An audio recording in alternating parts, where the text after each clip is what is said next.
Hello students, आज जो हम पोर्शन हमारी यूनिट फर्स्ट का देखेंगे वो है फैक्टर अफेक्टिंग इलेक्ट्रोनेगेटिविटी। ऐसे कौन से फैक्टर हैं जो इलेक्ट्रोनेगेटिविटी को अफेक्ट करते हैं। इसके अंदर हम जो फैक्टर देखेंगे वो किसी एटम पे के ऊपर चार्ज कौन सा होगा, उसका हाइब्रिडाइजेशन कौन सा होगा, उसकी आयनाइजेशन एनर्जी, उसकी इलेक्ट्रॉन एफिनिटी क्या होगी, इफेक्टिव न्यूक्लियर चार्ज या जेड इफेक्टिव जिसको बोलते हैं वो क्या होगा, और उसके चारों तरफ कौन कौन से सब्स्टिट्यूएंट लगे हुए हैं। ये सारे के सारे जो टॉपिक्स होते हैं ये इलेक्ट्रोनेगेटिविटी को इफेक्ट करते हैं। The overall tendency of an atom bonded atom to attract electron is clearly influenced by its bonding environment. अगर आप किसी भी एटम के जो बॉन्डेड इलेक्ट्रॉन हैं उनको ये जांचना चाहते हैं कि वो किस तरफ अट्रैक्ट होंगे, तो आपको डेफिनेटली उसका बॉन्डिंग एनवायरनमेंट कैसा है ये पता होना बहुत ज़रूरी है। बॉन्डिंग एनवायरनमेंट का बिल्कुल वैसा ही मतलब है जैसा कि हमारे चारों तरफ अगर हरियाली है, बहुत अच्छा चारों तरफ वातावरण है, तो डेफिनेटली वो जो प्राकृतिक एनवायरनमेंट होगा वो बहुत सेफ और बहुत अच्छा होगा। तो इसी तरीके से अगर मुझे मेरे एटम के चारों तरफ के एटम्स लगे हुए एटम पता होंगे तो मैं ये जान सकती हूँ कि मेरे जो बॉन्डेड इलेक्ट्रॉन हैं वो किस तरफ खींचेंगे या किस तरफ वो रहना पसंद करेंगे। ऐसा electronegativity is more specifically a property of N orbital of an atom. इसीलिए हम जो इलेक्ट्रोनेगेटिविटी होती है उसको किसी ऑर्बिटल की प्रॉपर्टी बोलते हैं, क्योंकि ऑर्बिटल में ही इलेक्ट्रॉन्स होते हैं। तो वो जो इलेक्ट्रॉन्स होंगे वो ऑर्बिटल के इलेक्ट्रॉन ऑर्बिटल में किस तरफ जाएंगे, इसलिए हम इसकी ऑर्बिटल की प्रॉपर्टी बोलते हैं। It is a now reasonable to accept that electronegativity should be influenced by such factors like state of hybridization, oxidation state and partial charge of an atom। इन सब पे डिपेंड करेगा। तो फर्स्ट जो character है वो है चार्ज ऑन एन एटम। जो charge होता है वो बेसिकली ऑक्सीडेशन स्टेट ही होती है। किसी भी बड़े मॉलिक्यूल में अगर उसके चारों तरफ के लगे हुए एटम्स को उनके चार्ज के साथ वहाँ से रिप्लेस कर दिया जाए इलेक्ट्रॉन के साथ, तो उसके बाद बचे हुए चार्ज को उसके ऊपर के ऑक्सीडेशन स्टेट बोलते हैं। ऑक्सीडेशन स्टेट में be define as the charge left on a central atom when all the other atom of a compound has been removed in their usual oxidation state. An atom which acquire a positive charge would tend to attract electron more strongly than a neutral atom।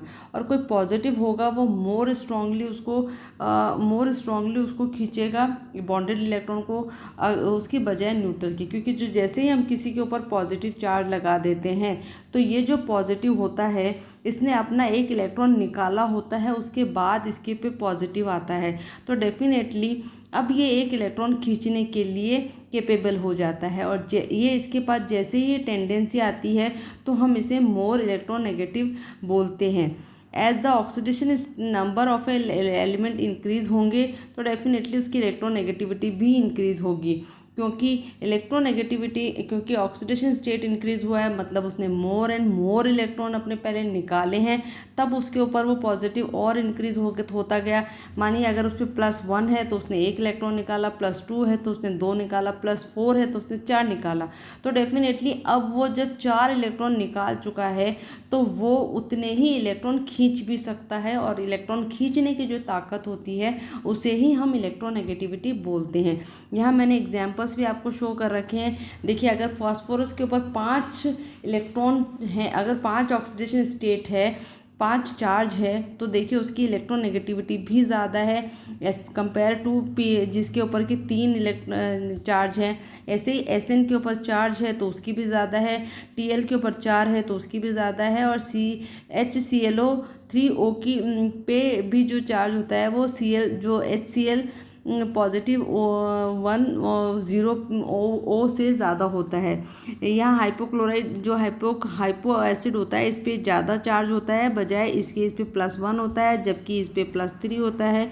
तो इनकी जो electronegativity है वो इसी order में increase होती है। इसका मतलब ये हो गया कि किसी पॉजिटिव की हमेशा इलेक्ट्रोनेगेटिविटी ज़्यादा होगी एज़ कम्पेयर टू न्यूट्रल, और नेगेटिव से भी उसकी इलेक्ट्रोनेगेटिविटी ज़्यादा होगी।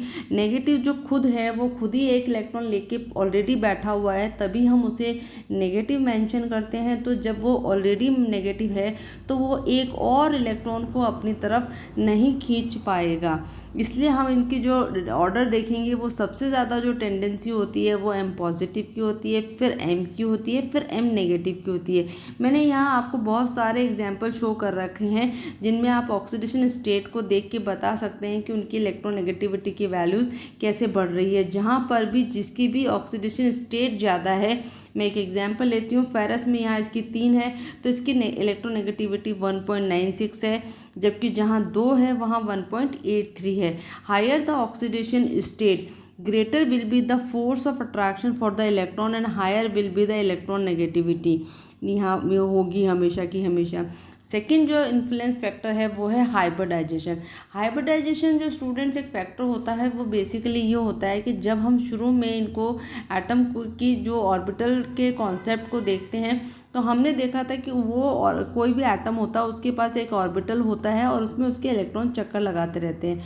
बाद में हमें पता चला कि ये जो एक ऐसा ऑर्बिटल होता है ये किसी दूसरे के साथ ओवरलैपिंग कर लेता है और ओवरलैपिंग करके जो ये बनाएगा इसे हम हाइब्रिड ऑर्बिटल बोलते थे। और ये ज़्यादा अच्छा ऑर्बिटल या मैं यूँ कहूँ कि ये ज़्यादा स्टेबल ऑर्बिटल होता है, इसलिए इस ऑर्बिटल को हमने ज़्यादा प्रेफरेंस देना स्टार्ट कर दिया जब हम किसी मॉलिक्यूल की स्टडी करते थे। तो अगर किसी में हाइब्रिडाइजेशन होगा तो डेफिनेटली वहाँ इन्वॉल्वमेंट ऑफ ऑर्बिटल्स भी होगा।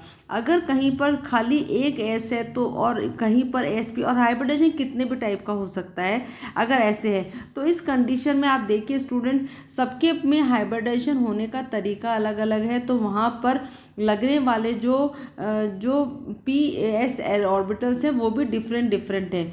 अब मेरे कहने का मतलब ये है कि अगर किसी के पास एस ऑर्बिटल ज़्यादा परसेंटेज में होगा हाइब्रिड ऑर्बिटल में तो उसकी पेनिट्रेशन पावर अच्छी होगी। पेनिट्रेशन का पावर का मतलब है वो नाभिक के ज़्यादा पास आ सकता है, और अगर वो नाभिक के ज़्यादा पास आएगा तो वो मोर इलेक्ट्रोनेगेटिव हो गया।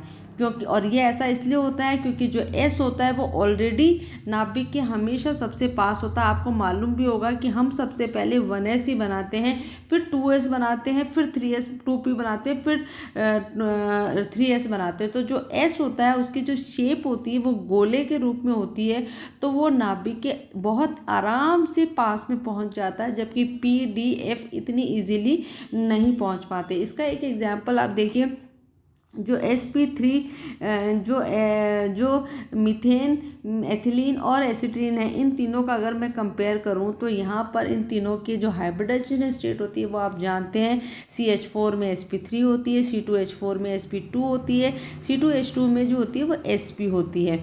इनमें जो s कैरेक्टर होता है वो इसमें 25% होता है, इसमें 33% होता है और यहाँ 50% होता है। अगर ये 50% है इसमें कैरेक्टर तो ये मोर एसिडिक भी होगा। और क्यों होगा? क्योंकि अपने H को ये बहुत इजीली निकाल देगा और H के निकलने को ही हम एसिडिक बोलते हैं, इसलिए हम इसे बोलेंगे ये इसमें ज़्यादा S कैरेक्टर आया, ऐसा इसलिए हो पाया इसने H के इलेक्ट्रॉन को अपनी तरफ खींच लिया और H को आसानी से रिलीज कर दिया। जबकि अगर आप ये बात CH4 में देखें तो आपने कभी नहीं सुना होगा कि मीथेन अपना एक H को रिलीज कर रही है।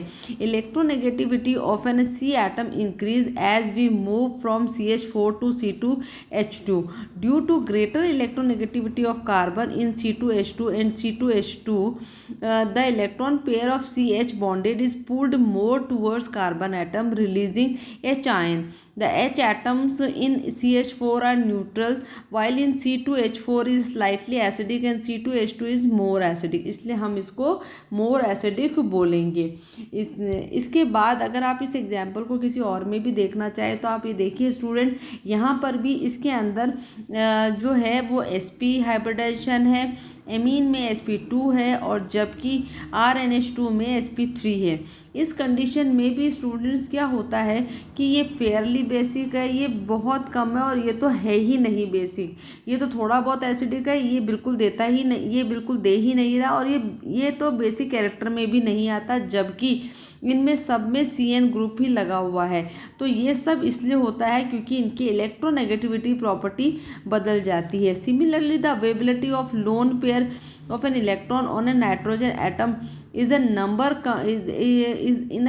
of compound is determine the state of hybridization involved. The basic character increase with decreasing S character in the in the hybrid orbital. इसका जो कैरेक्टर होता है वो खींचने का हो जाता है, तो ये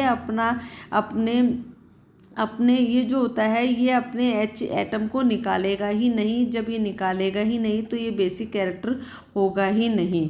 इसके बाद अगर हम देखें ionization energy and electron affinity, ये थर्ड पॉइंट था।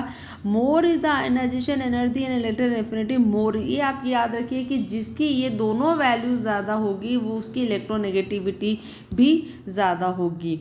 As the effective nuclear charge increases the electronegativity भी इंक्रीजेज, इस कंडीशन में भी इंक्रीज होगा क्योंकि इफेक्टिव न्यूक्लियर चार्ज का मतलब ही यही होता है कि उसका जो न्यूक्लियस है वो कितना पावरफुल, कितना स्ट्रॉन्ग है। और अगर न्यूक्लियस बहुत पावरफुल है तो वो इलेक्ट्रॉन बॉन्डेड को बहुत ईजीली खींच पाएगा, तो ये बढ़ा तो इलेक्ट्रोनेगेटिविटी भी बढ़ेगी।